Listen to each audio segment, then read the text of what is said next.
महाकाल का प्रतिभाओं को आमंत्रण। ऑडियो 4। प्रचंड मनोबल की प्रतिभा में परिणति। वह पौराणिक गाथा स्मरण रखने योग्य है कि सीताहरण के उपरांत जब रावण को परास्त करने का प्रश्न सामने आया तो राम के द्वारा भेजा गया निमंत्रण उन दिनों के राजाओं और संबंधियों तक ने अस्वीकृत कर दिया था। पर सुदृढ़ संकल्पों के अधूरे रहने से तो दिव्य व्यवस्था पर प्रश्न चिन्ह लगने की स्थिति आती है। वह भी तो अंगीकृत नहीं हो सकती। जिन खोजा तिन पाइयां वाली उक्ति के अनुरूप खोज की गई तो रीछ वानरों में से भी ऐसे मनस्वी निकल पड़े जो आदर्शों के निर्वाह में बड़े से बड़ा जोखिम उठाने के लिए तत्परता दिखाने लगे। उनकी एक अच्छी खासी मंडली कार्यक्षेत्र में उतरने के लिए कटिबद्ध होकर आगे आ गई। बंदरों ने लकड़ी पत्थर एकत्रित किए, रीछों ने इंजीनियर की भूमिका निभाई और समुद्र पर सेतु बनकर खड़ा हो गया।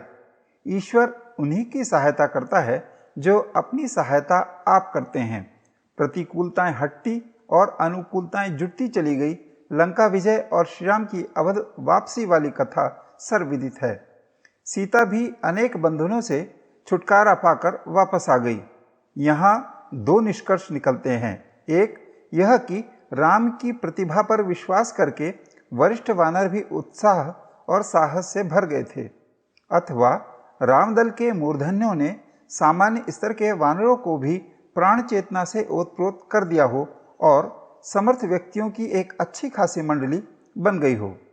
दूसरी ओर समर्थ शासनाध्यक्ष भी रावण की समर्थता और अपनी दुर्बलता को देखते हुए डर गए हों और झंझट में पड़ने से डरकर कन्नी काट गए हों। निष्कर्ष यही निकलता है कि परिष्कृत प्रतिभा दुर्बल सहयोगियों की सहायता से भी बड़े से बड़े काम संपन्न कर लेती है, जबकि डरकर समर्थ व्यक्ति भी हाथ पैर फुला बैठते हैं। राणा प्रताप के सैनिकों में अधिकांश आदिवासियों का ही पिछड़ा समझा जाने वाला समुदाय प्रमुख था।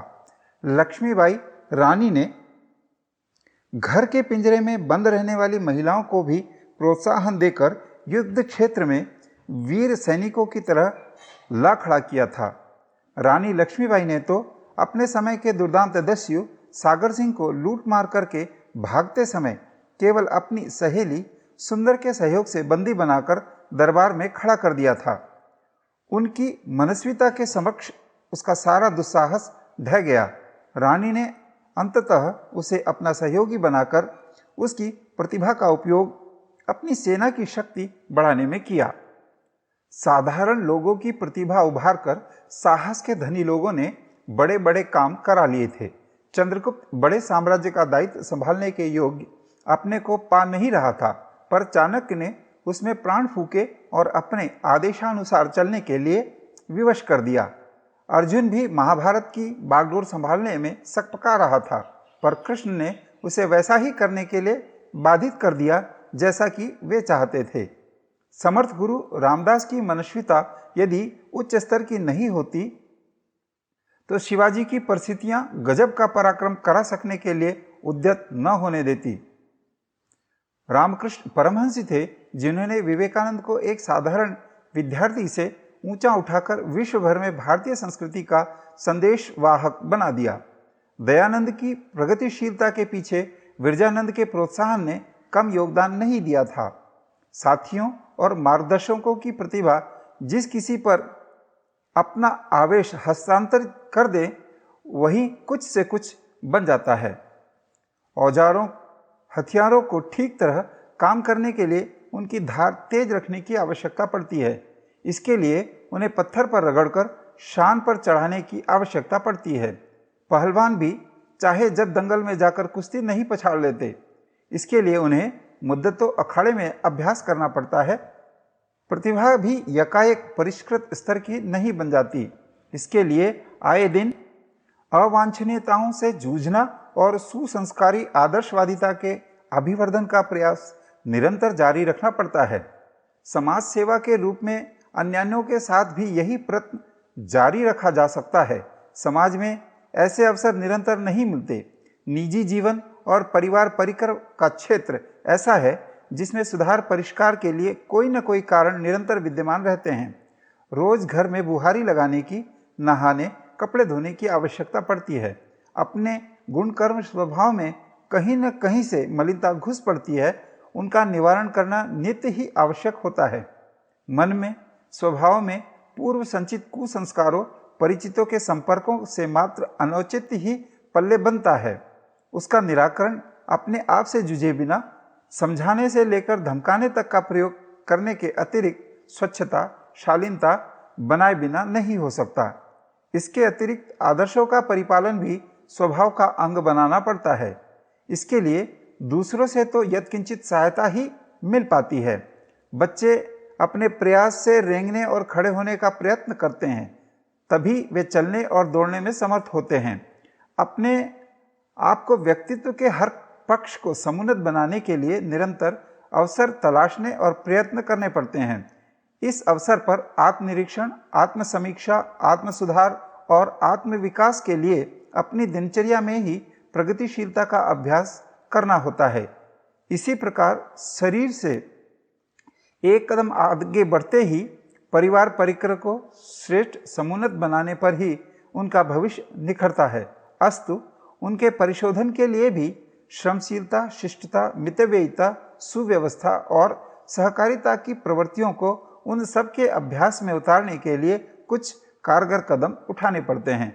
अन्यथा पर उपदेश कुशल बहुतेरे भर बन जाने से उपहास, तिरस्कार के अतिरिक्त और कुछ हाथ नहीं लगता।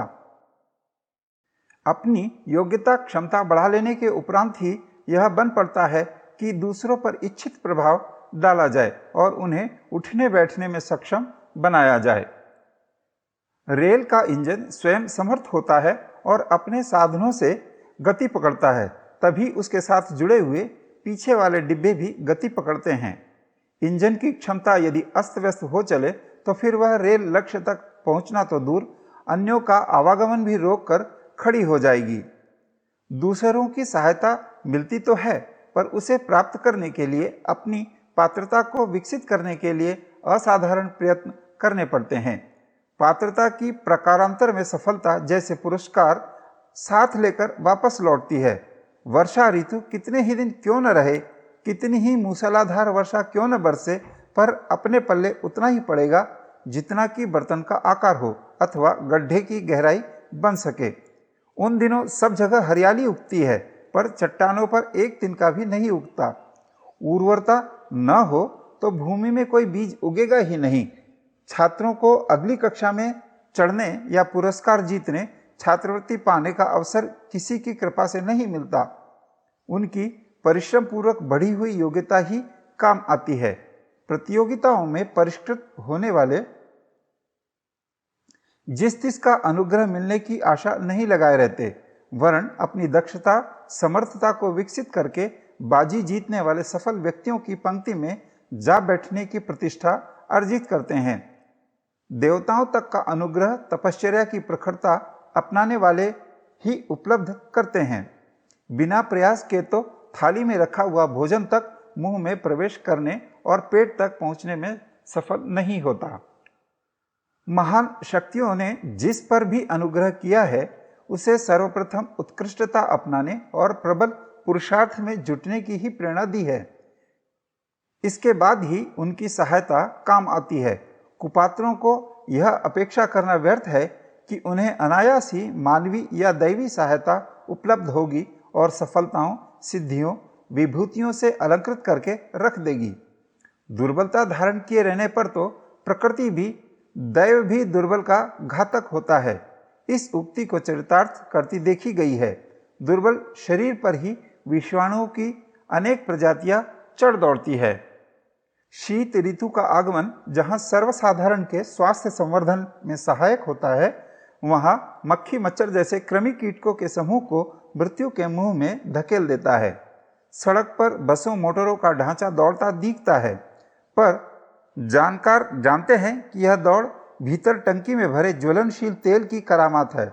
वह चुक जाए तो बैठकर सफर करने वाली सवारियों को उतरकर उस ढांचे को अपने बाहुबल से धकेलकर आगे खिसकाना पड़ता है।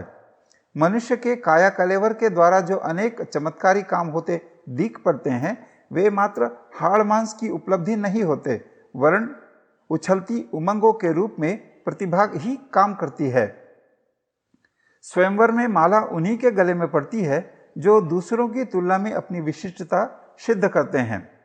चुनाव में वे ही जीतते हैं जिनमें दक्षता प्रदर्शित करने और लोगों को अपने प्रभाव में लाने की योग्यता होती है। मजबूत कलाइयाँ ही हथियार का सफल प्रहार कर सकने में सफल होती है। दुर्बल भुजाएं तो हारने के अतिरिक्त और कुछ प्राप्त कर सकने में सफल ही नहीं होती।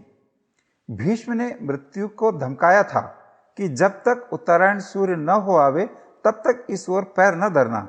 सावित्री ने यमराज के भैंसे की पूंछ पकड़कर उसे रोक लिया था और सत्यवान के प्राण वापस करने के लिए बाधित किया था।